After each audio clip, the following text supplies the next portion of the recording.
अथ कीलकम्। ओम अस्य श्रीकीलकमन्त्रस्य शिवऋषिः अनुष्टुप्छन्दः श्रीमहासरस्वती देवता श्रीजगदम्बा प्रीत्यर्थं सप्तशतीपाठाङ्गत्वेन जपे विनियोगः। ओम नमश्चण्डिकायै। मार्कण्डेय उवाच।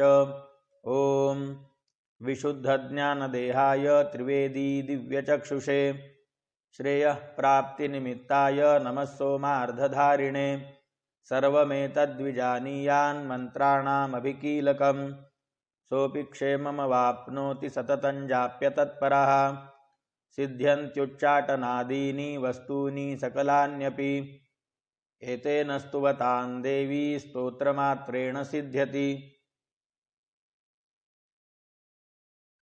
न मन्त्रो नौखदं तत्र न किञ्चिदपि विद्यते विना जाप्येन सिद्धेत सर्वमुच्चाटनादिकं समग्राण्यपि सिद्ध्यन्ति लोकशङ्कामिमां हरः कृत्वा निमन्त्रयामास सर्वमेवमिदं शुभं स्तोत्रं वै चण्डिकायास्तु तच्च गुप्तं चकारसः समाप्तिर्न च पुण्यस्य तां यथा वन्नियन्त्रणाम् सोऽपि क्षेममवाप्नोति सर्वमेव न संशयः कृष्णायां वा चतुर्दश्यामष्टम्यां वा समाहितः ददाति प्रतिगृह्णाति नान्यथैषा प्रसीदति इत्थं रूपेण कीलेन महादेवेन कीलितं यो निष्कीलां विधायैनान्नित्यं जपति संस्फुटं स सिद्धः स गणः सोऽपि गन्धर्वो जायते नरः न चैवाप्यटतस्तस्य भयं क्वापीह जायते नापमृत्युवशं याति मृतो मोक्षमवाप्नुयात् ज्ञात्वा प्रारभ्य कुर्वीत न कुर्वाणो विनश्यति ततो ज्ञात्वैव सम्पन्नमिदं प्रारभ्यते बुधैः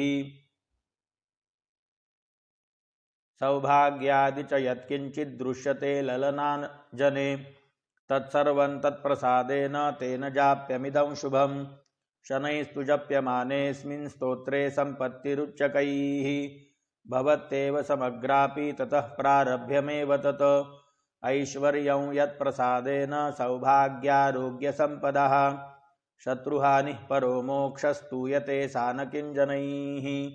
ॐ देव्याः कीलकस्तोत्रम् जगदम्बार्पणमस्तु।